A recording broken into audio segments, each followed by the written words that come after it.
喂，大家聽眾好啊，歡迎翻嚟我哋雲端命理研究所嘅 podcast 頻道。今日仍然有 Orion 同埋小雲喺度啊。小 Hello，雲，今日我哋講咩天光啊？我哋今日講戊土啦，因為我哋之前咧就已經講咗火啦，講咗金啦，咁就skip 咗咧土嘅，咁我哋就今日講一講戊土啦。嗯，咁啊，其實如果大家觀眾對八字有少少認識啊，都會知道戊土其實係代表陽嘅土啦。咁最簡單嚟講呢，就係大地啊、高山啊、厚重嘅土地，就唔係鬆散嘅泥，係好穩固、有承載力嘅土啊。戊土其實最緊要一個關鍵嘅特質就係穩定，唔好變嚟變去。小雲，咁你有冇咩戊土嘅古仔啊，或者佢哋嘅優缺點可以分享下？我記得咧嗰陣時上堂咧，唯一咧不能夠有太多變動嘅咧，老師就提及咧就係戊土啦。點解咧？因為戊土嘅意象咧係一座山啦。咁山咧，大家唔會見到個山周圍跑噶嘛，只會見到個山咧好安靜咁樣喺佢嘅地方去做佢嘅嘢啦。咁例如係生育萬物啦，提供唔同嘅營養俾唔同嘅生物啦，咁樣。咁所以咧，戊土嘅人咧就相對係比較最好揾到越早揾到自己中意做嘅嘢，同埋自己中意做嘅行業咧，就相對好。點解咧？因為佢哋係喺十天干入邊最唔適合咧，不停咁樣去轉工嘅。喺八字嘅命理入邊咧，最好就係做一個行業可以做到老嘅。咁唔係話你永遠都要喺同一個位置去做，而係你喺個行業入邊你可以做唔同嘅角色，但係最好都係同一個行業。例如咩呢？教育啦，咁可能你一開始你可以做一個老師啦，因為我有個朋友就係戊土，佢呢一開始係做老師嘅，咁啊就係小學老師啦。咁大家都會覺得小學老師好難轉去其他嘅工作環境嘅，咁但係佢之後就轉到啦，轉咗去大學度咧去教翻啲大學生啦。咁再之後咧，而家就係喺研究所嗰度去做一啲研究，同埋都係幫一啲 professor 啦，佢哋去叫做都係做翻教育相關嘅嘢。咁喺呢一個嘅朋友經歷入邊咧，其實係想分享翻咧。唔係話你一定要做死同一個位啦，即係例如哦，永遠都係做老師做足20年唔係，但係咧最好係你喺同一個行業就一路做，所以冇土嘅觀眾啦，我哋就建議，如果你係揾到一個你中意嘅行業咧，就最好係一路做到去你即係可能退休為止。咁如果你話其實我真係未揾到咧，我覺得唔緊要嘅。咁你喺人生叫做比較年輕嘅時候，你先揾到一個你中意嘅行業啦。咁你去到之後咧，慢慢就可以確立咗啦，因為你都要知道自己中意啲咩，唔中意啲咩。揾到自己中意嘅啦，就一路做落去呢，就相對係容易成功啦。咁聽你咁講，戊土其實適合應該係類似匠人精神咁樣，不斷咁樣喺同一個行業或者磨練同一個技術咯。係啊，冇錯啊，即係如果喺日本嘅話咧，我相信戊土咧做一啲匠人性質嘅工作會比較好啦。例如係可能有啲係煮鰻魚飯啊，有啲係磨刀啊，有啲係做陶瓷啊，有啲可能係做木工啊咁樣樣。如果戊土咧，佢係做呢啲工作咧，我自己會覺得十分之好嘅，即亦都好適合佢哋嘅性格啦。相反就係咧，我記得我哋有個同學啦，咁佢都係戊土嚟嘅。咁佢嘅工作咧就係周圍走啦，唔穩定啦。如果以而家嘅統稱咧，就叫做 slasher 啦，就係做唔同嘅 freelance 啦。咁佢個人咧就唔係好定，所以咧坦白講，佢去到可能都有一定嘅歲數啦，佢都未必係有一份好可觀嘅收入或者好可觀嘅工作環境。咁當然都同佢自己本身個命係有關係啦。咁佢係一個好多水嘅戊土啦，咁可能就好難叫做喺同一個行業度叫做長時間咁樣逗留。但係老師咧成日都會覺得命係一樣嘢，但係靠自己嘅努力、自己嘅毅力、自己嘅意志咧，其實相對上都可以試下去改變佢嘅。係啊，係啊，我都好認同啊。咁我哋啱啱講咗毛土好多都算係優點啦。咁其實毛土有冇一啲缺點呢？係要特別注意嘅呢？我諗木土咧，如果佢命格上比較多土啦，就要小心咧，自己個性格可能相對上會有少少固執啦，或者係做事未必好靈活啦。咁頭先講咗啦，如果木土做匠人嘅工作非常好，即係話佢好適合每一日不停去重複做同一樣嘢啦。如果一個人每一日做同一樣嘅嘢，咁即係話相對其實佢性格可能唔係咁靈活啦，因為佢未必係好接受到一個變化。嗱，咁呢樣嘢我唔係話木土嘅錯，只不過呢，喺現今嘅世代嚟講呢，其實好需要靈活變通啦，特別係而家有 AI 嘅時代啦。咁所以呢，相對上如果木土呢，佢比較多土啦，同埋多火咧，咁就要小心啦。咁咧，我最近咧都睇翻《滴天髓》入邊嘅原文啦。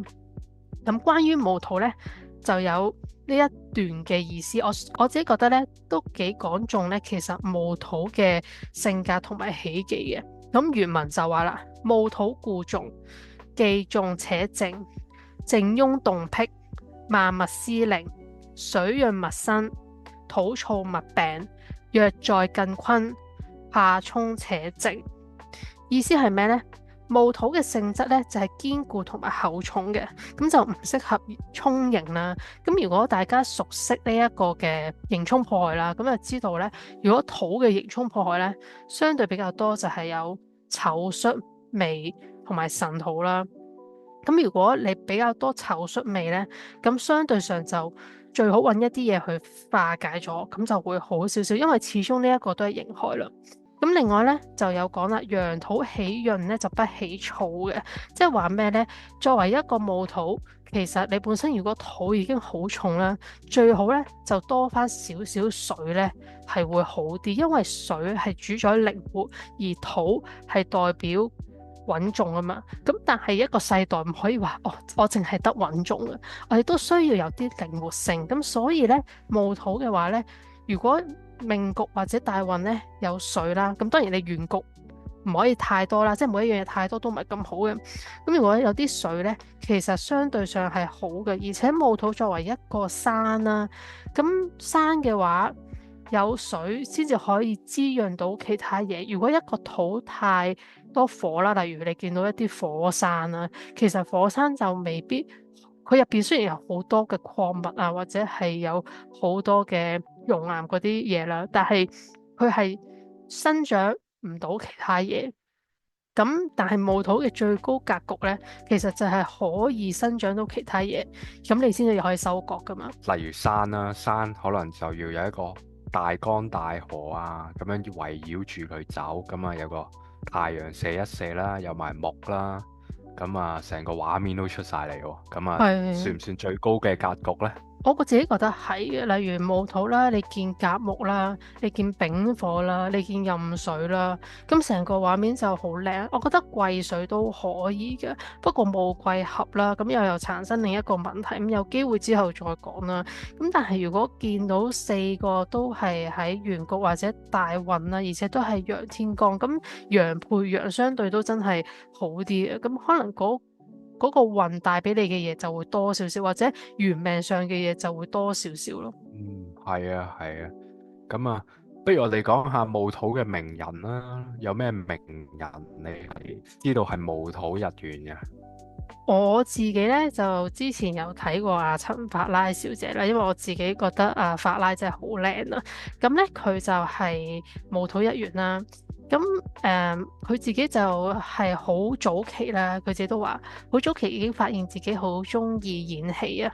咁佢都好慶幸啦，自己可以好早知道自己演戲啦，同埋，佢自己，佢自己一路都有嗰團火啊去做演戲。呢一樣嘢。咁佢去到之後呢，就大家都知去咗美國嗰度藝術學校啦，咁去進修佢嘅演技啦。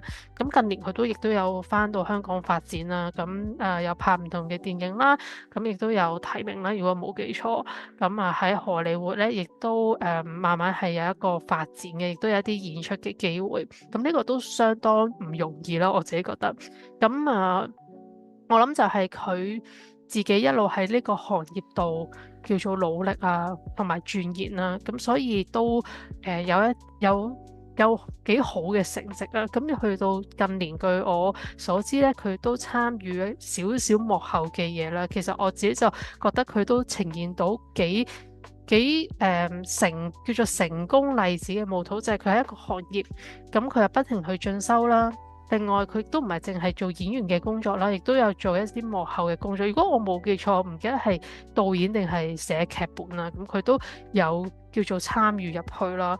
咁希望佢之後啦喺其他方面咧都有唔同嘅成就啦，即係演藝入邊其他嘅方面咁樣。咁Ryan 啊，除咗演藝圈啦，你知唔知有冇啲其他名人咧，佢都係無土一員㗎？據我了解咧，阿碧咸啊都係無土嘅喎，咁所以係啦，佢踢波淨係得嗰一招嘅啫，不過就好有效率嘅。咁學李小龍話齋，即係唔怕你練1萬招，只怕你同一招練1萬次啊嘛。咁係啊係啊簡直係運動員無土嘅代表啦，碧咸係咪先？咁好係啊，成功啦，淨係傳中，但係而家已經一路踢到上去之後做埋班主啊，咁所以無土最緊要係喺嗰個行業一路鑽研嗰種技術，咁就離成功就不遠噶啦。係啊，據我所知咧，除咗演藝圈啦，你有位學生，即係你又唔係就係研究八字啦，你另外都有啲嘢好叻嘅，你有個學生都係無土嘅喎，不如你都分享下你對於佢嘅技術啊，同埋佢嘅努力係點樣樣呈現到無土嘅性格？係啦，嗱，咁大家可能唔知啊，咁我得閒教下詠春嘅，咁就我哋有一位學生啊，無土日元啦，咁乜都即係佢其他招數變通唔到，但係佢淨係識打衝錘，淨係呢招已經殺晒所有人嘅，所以佢能夠將即係嗰種即係啱啱話齋同一招練1萬次完美化，點樣去執行呢一招？好似咁所以有講佢真係打咗1000下，練咗1000下，我記得嘅話。係啊，對住塊鏡練1000下啊嘛。真係好犀利，咁因為大家都未必知咧，咁我都係有跟Ryan 師傅咧學詠春嘅，咁咧嗰個同學咧好似上第2堂咧已經叫做打敗晒我哋其他學咗成我諗個零兩個月嘅學生啦，非常之厲害啊！係啊，因為無土，其實無土應該咁講啦，你唔好教佢咁多嘢，你淨係教佢一招，佢能夠將呢一招呢運用得簡直勁過你練好多招嘅人咯。即係簡單嚟講，就好似碧咸咁樣，其實佢就係佢乜都唔使練人。當然你要體能啦，係咪先？跑步啊，體能走啊，但係佢就係一招傳中7旋斬，已經斬到你哋入波啦，係咪先？即係有效率，即係應該咁講。無土嘅人係要有效率咁樣去練一樣嘢，或者有效率咁樣去喺同一個行業度做，冇即係死磨爛磨都係佢嘅特性。但係如果佢能夠將呢樣嘢效率化呢，咁對佢哋嘅進步係仲會高一格添。係啊，而且咧講多少少咧，無土作為一個土啦，一個山啦，咁大家可以諗起咧，其實佢入邊係有好多嘅礦物㗎，即係一個無土其實佢入邊可以有好多好多嘢啦。跟住諗下啦，如果一個無土佢入邊自己冇嘢，佢點樣去叫做養育身邊嘅事物咧？咁所以無土我自己覺得佢入邊即係佢一定有一技傍身啦，一定要有能力啦。咁佢未必似乙木啦，需要去相對可能同人相處上要叻啲啦。我覺得無土未必係行呢個方面嘅，而係佢需要有學識啦，或者一技之能啦。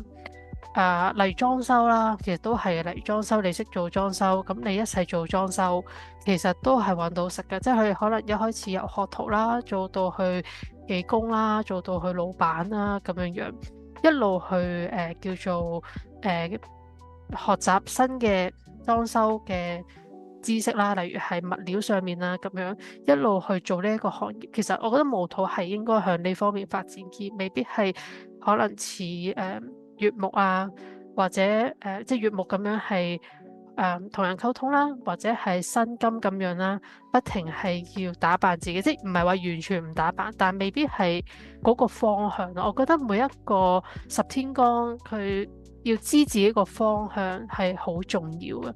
係啊係啊，即係最緊要係 fit 翻自己嗰個性格啦、行為模式啦，或者自己嘅嗰啲 pattern 啊。係冇錯啊！咁我諗模土啦，我哋今日就講到差唔多啦，都講咗唔少關於模土嘅嘢啦。咁啊，多謝大家收聽啊，下集再見啦，拜拜。拜拜。